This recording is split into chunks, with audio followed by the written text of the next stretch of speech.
Hello guys, welcome to my channel, welcome to Bodda lifestyle. আশা করি সবাই ভালো আছো। বদ্দাটা ফ্রেশ অ্যান্ড নিউ ভিডিওতে তোমাদের সবাইকে স্বাগত। তো লাস্ট ভিডিওতে আমরা বলেছি যে আমরা রেল ইন্ডিয়াতে ইন্টার্নশিপ করছি। সেখানে সেকেন্ড ভিডিওতে আমরা বন্দে ভারত সম্বন্ধে একদম বিশ্লেষণ করেছি। তো সেখানে বলেছিলাম আমরা পরের দিন একটা অন্য জায়গায় যাব। তো আজকে হচ্ছে সেই জায়গায় যাওয়ার দিন, মানে আজকে ফার্স্ট যাচ্ছি না, আগের দিন গেছিলাম, আজকে সেকেন্ড দিন। মাঝখানের দিনটা আমরা বন্দে ভারতের ওখানে গেছিলাম।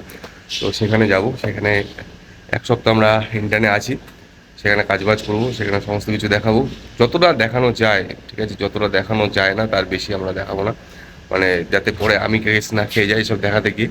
তো চেষ্টা করবো এসব ঠিকঠাকভাবে করার। আর এখানেও আমাদের সকাল সকাল বেরোতে হবে, সকাল 10টার মধ্যে পৌঁছাতে বলা হয়েছে। মানে একটু লেট হলে হয়তো স্যার মাফ করে দিতে পারে, বাট যতটা পারবো যাতে রোজ প্রবলেম না হয়, মানে রোজ দেরি না হয়, সেই কারণে একটু তাড়াতাড়ি যাওয়ার। তো সেই কারণে সকাল সকাল রেডি টেডি হয়ে পড়েছি। সুস্নাত অলরেডি রেডি, মাসুদ আসলে আমরা সব একবারে এখান থেকে বেরোবো। আর গলাটার অবস্থা এত খারাপ হয়ে গেছে, ঠান্ডা জল খেয়েছি রাতে, আবার স্প্রাইট ফ্রাইট এইসব, মানে ঠান্ডা খাওয়া হয়ে গেছে বেশি গরমের মধ্যে। সেই কারণে হয়তো গলাটা একটু কেমন হয়ে গেছে, মানে ভেঙে নিয়ে গেছে, মানে কী বলে ওটাকে, গলা ব্যথা করছে যাকে বলে। তো চলো, ইন্টার্নশিপ কোথায় হচ্ছে, কীভাবে হচ্ছে না হচ্ছে সমস্ত কিছু দেখাবো। আর অনেকে অনেক কমেন্ট করছে, সেই কমেন্টের রিপ্লাইগুলো দেওয়ার চেষ্টা করবো আজকের এই ভিডিওতে। তো চলো আর বেশি ভাট নেবো, আজকের ভিডিও শুরু করা যাক। বেরিয়ে পড়েছি আমরা ইন্টার্নে যাওয়ার জন্য। আর প্রত্যেক দিন আমাদের এই 2 মিনিট, 1 মিনিট, 5 মিনিট এটা লেট করতে করতে করতে করতে পৌঁছাতে পৌঁছাতে বেশ অনেকটাই লেট হয়ে যায়। আর এবার দেখা যাক, ঠিকঠাক মতন বাসটা পেয়ে গেলে আর অতটা প্রবলেম হয় না। মেনলি আমাদের ইন্টার্নশিপে দুটো মেইন প্রবলেম থাকে। এক হচ্ছে পানীয় জল, আমরা জল ঠিকঠাক খুঁজে পাই না, কোথা থেকে জল খাবো, আর পেলেও সে গরম জল, ভুলভাল জল পাই না বললেই চলে। এটা একটা প্রবলেম থাকে। আর হচ্ছে খাওয়া দাওয়ার একটা প্রবলেম থাকে, আমরা খাবার দাবার ঠিকঠাক পাই না, খাওয়া দাওয়াটা আমাদের ঠিক করে হয় না। এই জলের প্রবলেমের জন্য মোটামুটি ক্যারি করি প্রায় 1-1.5 লিটারের জল নিয়ে যাই। সেটাই মোটামুটি আমাদের তিনজনের খেতে হয়, তাই খেয়ে আমাদের আবার বাড়ি আসতে হয়। রাস্তায় যদি পাই তখন একটু জল টল খাই, তা বাদে আমাদের আর সেইভাবে জল খাওয়া দাওয়া কিছু হয় না। টুকটাক মুড়ি ফুড়ি এটা ওটা সেটাই খাই। একবার যা খেয়েছিলাম ভাত, সেই ভাত খাওয়ার কথা পুরোপুরি মানে খুব ভালোভাবে মনে আছে, সে কারণে আমরা আর ভাত খাওয়ার রিস্ক তো নিতেই চাই না। মাসুদ হয়তো চলে এসছে, আমরা এবার যাই ইন্টার্নশিপ। ট্যাং ট্যাং করতে করতে আমাদের মাসুদ আলী খাওয়া চলে এসছে। আর আমরা ঠিক করেছি আজকে আজকে দোকান থেকে একটুখানি রুটি সবজি এসব কিছু একটা নিয়ে যাবো, যাতে আমাদের ওখানে গিয়ে প্রবলেম না হয়, মানে না খেয়েই থাকতে হয়, যদি একটুখানি একটু খেতে পারি। সকালবেলাতে একদম না খেয়েই বেরোই, এখান থেকে টুকটাক কিছু খাবার দাবার নিয়ে তারপর আমরা একবারে বেরোবো। আমাদের রোজগেরের সময়টা এখানেই কেটে যায়, এই রাস্তায় দাঁড়িয়ে বাসের অপেক্ষা করতে করতে আমাদের সময় কেটে যায়। বাস আর আসে না, ঠিক আজকে এখানে কাটবে সময়, এরপর আসার সময় আবার এক সাইড ওখানে দাঁড়াবো, ওখানেও এরকম সময় কাটবে। আর যেহেতু এই গেঞ্জিটা আমার বড্ড বিরক্ত করছে আজকে। আর অন্যদিন মানে যেই জায়গায় যাই, আজকে একটু অন্য জায়গায় যাচ্ছি, সেই রুটটা আমরা ঠিকঠাকভাবে জানি না কোন ধারে গেলে সুবিধা হবে। তো সেই কারণে আজকে একটু বেশি ঝামেলায় পড়তে হবে, এক সাইড থেকে আবার অন্য টাইপের গাড়ি ধরবো। যাই আগে। এক সাইডে বাসের অপেক্ষা করতে গেলে মনে হয় যেন কান থেকে রক্ত বেরিয়ে আসবে। প্রতিটা গাড়ি অযথা এত হর্ন দেয় যাতে কানের পুরো 12টা বেজে যায়। বিশ্বাস না হলে তোমরা একটু শোনো, তবে শোনার আগে কানে হেডফোন পরে থাকলে কানের হেডফোনটা একটু খুলে দিও।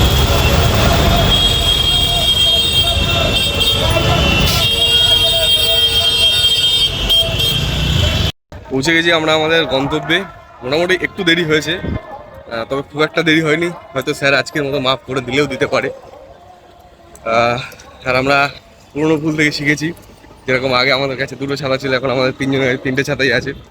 যা রোদ রয়েছে বাইরে, বাইরের এরকম পরিবেশ, সেই পরিমাণে রোদ, এখানে সবাই ছাতা নিয়ে যাচ্ছে। তো এবার বলি আমরা কোথায় এসেছি। এটা হচ্ছে শালিমার স্টেশন। তো এই শালিমার স্টেশনে আমরা সামনের এক সপ্তাহ এখানেই আছি, এখানে ইন্টার্ন করবো। এখানেই স্যার আমাদের সমস্ত কিছু শেখাবেন, দেখাবেন কী কী আছে না আছে।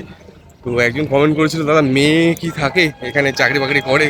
তো আমরা যেখানে গেছিলাম স্যার ছিল ছেলে, মানে স্যার তো ছেলেই হবে, যাই হোক ওই স্যার বাদে বাকিরা ম্যাক্সিমাম জায়গাতে সব মহিলাই ছিল, মেয়েরাই বেশি কাজ করে। আমি রেলের সম্ভবত পার্সেন্টেজ জানি না, তবে মেয়েদেরই আমি বেশি দেখেছি, মানে এইসব কাজে তো আছে, অনেক মেয়ে আছে যারা কাজ করে। তো মেয়ে হয়ে চিন্তা নেই, এখানে জব পাবে, তো কষ্টের জব আছে, এইটুখানি বলে দিই। যারা যারা ঘুরে ফিরে দেখি, কষ্ট তো আছে। তো মোটামুটি লম্বা চওড়া একটা 3 ঘন্টার উপরে একটা সেশন স্যার আমাদের সাথে করলেন, সমস্ত কিছু বোঝালেন, একদম স্টার্টিং থেকে এন্ড অবধি সমস্ত কিছু বুঝিয়ে দিলেন একদম হাতে কলমে। সেসব করে আমরা এখন বেরিয়েছি। এরপরে আমাদের বললো তোমরা একটা লাঞ্চ করে নাও, লাঞ্চ করার পরে হয়তো আমাদেরকে ফিজিক্যালি দেখাবেন।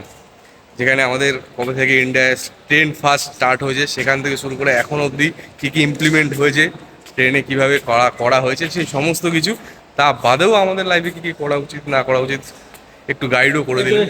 এই সমস্ত কিছু একটা ভালো সুন্দর প্ল্যানিং আমাদের স্যার দিলেন, বললেন। এবার আমরা একটু লাঞ্চ করার জন্য জায়গা খুঁজছি, এরা হচ্ছে জায়গা খুঁজছে, আমি ব্লগ করছি। তো হয়তো এরা জায়গা পেয়েছে, আমরা এখন সেখানে যাবো, গিয়ে দুপুরে লাঞ্চটা করবো কমপ্লিট।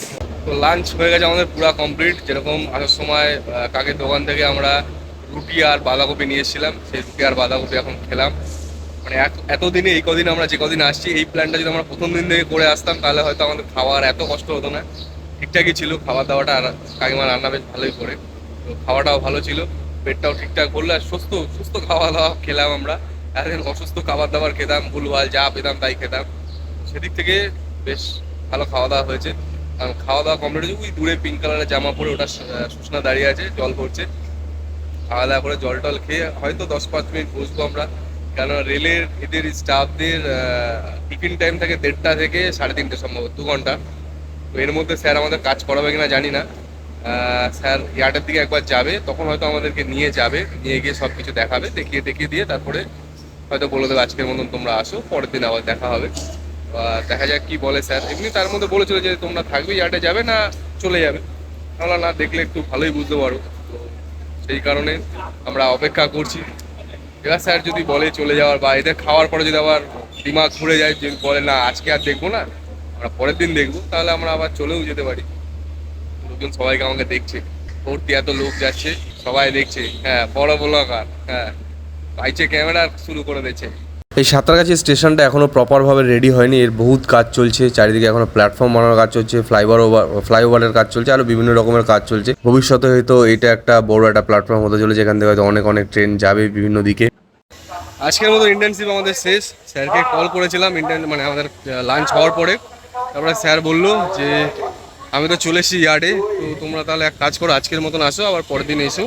তারপরের দিন তোমাদের সমস্ত কিছু ফিজিক্যালি দেখাবো, সমস্ত কিছু করিডোরে দেবো।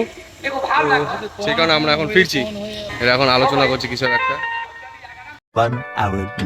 তো সময় মতো ফিরে নাহা ধোকে একটা সুন্দর লম্বা টানা ঘুম দিয়ে ঘুম থেকে উঠে খাওয়া দাওয়া একটুখানি করে তারপর আমি এখন বসেছি তোমাদের কিছু কিছু প্রশ্নের উত্তর দিতে। তো প্রথমে বলি, এটা প্রপার ইন্টার্নশিপ নয়, এটা একটা ইন্ডাস্ট্রিয়াল ট্রেনিং বা একটা ভিজিট বলতে পারো। আমাদের এটা 15 দিনের জন্য হচ্ছে। তো এটা ইন্ডিয়ান রেল থেকে আমরা কি করে পেয়েছি, এটা অনেকের প্রশ্ন ছিল, আমরা কি করে পেলাম। তো আমাদের একটা প্রফেসর যে স্যার আছেন ডিপার্টমেন্টের, সেই স্যার আর কি যোগাযোগ করেছে, তার কানেকশান আছে, সে আমাদেরকে আর কি পাঠিয়েছে। আর তোমরা কীভাবে পাবে, তোমাদের হয় রেলেতে কেউ চাকরি করে, আত্মীয় স্বজন এরকম যদি কেউ থাকে তাহলে হয়তো পেতে পারো, বা এরকম প্রফেসর বা কোনো যদি কলেজে পড়ো তাহলে কলেজ।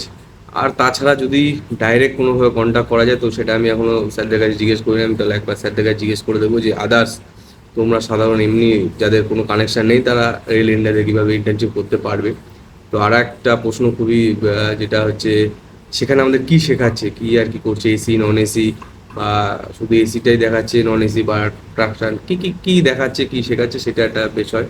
তো আমাদের মেইনলি যেটা শেখায় সেটা হচ্ছে গিয়ে ট্রেনে কী কী ইউজ হয়, ইলেকট্রিক ইকুইপমেন্ট কী কী ইউজ হয়, সেটা ছোটো ট্রান্সফরমার থেকে শুরু করে মোটর সমস্ত কিছু যা যা ইউজ হয় না হয় সেই সমস্ত কিছু দেখায়, কীভাবে কাজ করে, কোথা থেকে পাওয়ার সাপ্লাই আছে, কীভাবে হয় না হয়, লোকোমোটিভ কীভাবে কাজ করে সেইগুলো দেখায়। তা বাদেও আরও এসির ওই সব পার্টগুলো তো দেখায়। আর যেখানে আমরা আছি সেখানে শুধুমাত্র এসি কোচগুলো রিপেয়ার হয়, সেখানে নন এসিগুলো হয় না, বাট নন এসিগুলো আমাদের মুখে বলে দিয়েছে। আর এসি পার্টগুলো কীভাবে কী ইউজ হয় না হয়, এসি কোচগুলো সেগুলো দেখিয়েছে। আর সাথে বন্দে ভারত কীভাবে হয়, বন্দে ভারতে কী টেকনোলজি এখন আমরা আপডেট করছে, মানে কী কী ইউজ করছে সেগুলো দেখায়। তারপর জানতে চাইছিল মহিলা স্টাফ আছে কিনা রেলে ইন্ডিয়াতে, মানে চাকরি করে কিনা। অনেক অনেক অনেক মহিলা চাকরি করে, তো মেয়েদের সেইভাবে আলাদা কোনো ব্যাপার নেই, মেয়েরা অনেক চাকরি করে, মেয়েদেরও টেকনিশিয়ান বা engineering, junior engineer, senior engineer এসব লেভেলেও আছে, তো তাদের হয়। রেল বাদেও আদার্স যেসব ইন্টার্নশিপ আছে, পিডিসিএল, WBSCDCL, পাওয়ার গ্রিড, তারপরে হচ্ছে আরও বিভিন্ন যেসব আছে, IOCL, এইসবে যদি তোমরা যেতে চাও, আমাদের এখান থেকে যেটা হয় কানেকশান, মেইন আমাদের এখানে সব কানেকশান আছে যাদবপুরের সাথে। এবার যারা IIT ফাইটিতে পড়ে তাদের কাছে এগুলো ছোটো মনে হতেই পারে, ঠিক আছে, যে এইসব আবার কি, এসব কেউ পড়ে নাকি, পাগল নাকি, সেটা IIT লেভেল আলাদা। আর আমাদের কাছে এইটাই অনেক ওদের সাথে আমাদের কম্পেয়ার করার কোনো দরকার নেই। তো এইটাই যে ইন্টার্নশিপগুলো বা ইন্টার্নশিপও বলে না, সে ইন্ডাস্ট্রিয়াল ট্রেনিং ভিজিট এইসব যেগুলো হয় সেগুলো টুকটাক কানেকশান থেকেই হয়।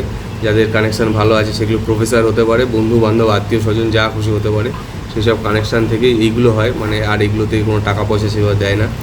কিছু কিছু জায়গায় হয়তো 2-5 হাজার টাকা দিতে পারে, কনসেশন থাকে, বাট রেলে তো নেই। হ্যাঁ, রেলে একটা স্যার বলছিল যে চেষ্টা করে দেখছি তোমাদের এই যাতায়াতের যদি কোনো কনসেশন করে দেওয়া যায়, বাট ওখানে কিন্তু মেনশন করা রয়েছে আমাদের যেই ফরম্যাট দিয়েছে, যেখানে আর কি ফর্ম দিয়েছে, সেখানে লেখা আছে যে কোনো রকম কোনো কনসেশন নেই। এমনকি যদি ট্রেনে যাই, ট্রেনের টিকিটও আমাদের কেটে যেতে হবে। ট্রেনের টিকিট না কেটে গিয়ে যদি বলি আমরা স্টাফ বা এখানে কাজ করছি, শিখতে এসেছি, সেই কারণে আমরা ট্রেনের টিকিট কাটবো না, তো আমাদের কিন্তু টিটি ফাইট করে দেবে, সেটা কখনোই মানে প্রযোজ্য নয়, ওরকম হবে না। এরকম কিছু কিছু জিনিস আছে। তা বাদেও আদার্স যেই ইন্টার্নশিপগুলো করতে চাও, ওই মেইন কথা ওটাই, কানেকশান তোমার টুকটাক লাগবেই, সেই কারণে তুমি মানে সেইভাবে তুমি করতে পারো, তাছাড়া এমনিই তো হবে না। সার্চ তোমাকে যে ইন্টার্নশিপ করতেই হবে এরকম কোনো ব্যাপার নেই, কোনো বাধ্যবাধকতা নেই যে ইন্টার্নশিপ থাকলেই চাকরি হবে, ইন্টার্নশিপ না থাকলে বা এসব ইন্ডাস্ট্রিয়াল ভিজিট ট্রেনিং এসব না থাকলে চাকরি হবে না, এরকম কোনো ব্যাপার নেই। তোমার জাস্ট নিজের একটা এক্সপিরিয়েন্স বাড়ানোর জন্য লোকে ইন্টার্নশিপ বা এসব ইন্ডাস্ট্রিয়াল ট্রেনিংগুলো করে। তো এক্সপিরিয়েন্স বাড়ানোর জন্য, সিভি একটু ভালো করার জন্য, সিভি একটু বড় করার জন্য লোকে এগুলো করে। এগুলো বাদ দিয়েও তোমরা এই সময়টা প্রপার গেটের জন্য করতে পারো।